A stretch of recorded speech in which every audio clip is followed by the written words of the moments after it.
उम्र का क्या कहूँ काफ़ी नादान है मेरी। उम्र का क्या कहूँ काफ़ी नादान है मेरी। सबसे हंस के मिलना यही पहचान है मेरी। आपका दिल जख्मों से भरा है तो हमसे मिलिए, क्योंकि दिलों की रिपेयर करने की दुकान है मेरी।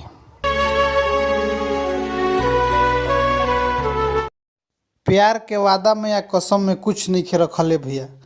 जौन संगे जिए मरे के कसम खैले रहली है उहे बेरा कहते कि घर में की तो तू ही रहब न तो हम ही रहब।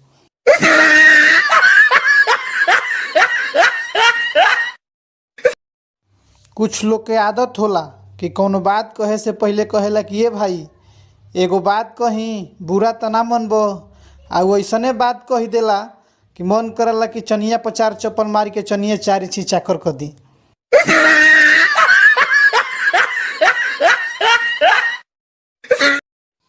उ दोस्त भगवान के भेजल फरिश्ता होलन स, जौन आके कहलन स कि ये भाई काहे उदास बैठल बड़ो, आधा तू द आधा हम देतनी, चलो एगो हाफ लिया के मारल जाई।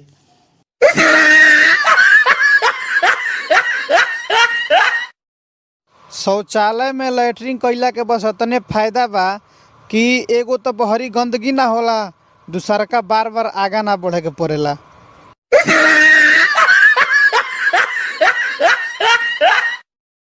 शादी के बाद मेहरारून के इतना दुख बा कि आवत तालो बियाह कोई के पातर छीतर छोरी जैसन, आ घर में खाई खाई के हो जाता लो चोकर के बोरी जैसन।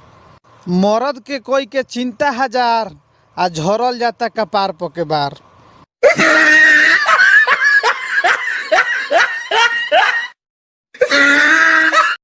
दुनिया में एक दूसरा के बहुत लोग सहारा मिल जाला, बाकी ओकर सहारा केहू नहीं खे जेकर नेट पैक खत्म हो गइल बा।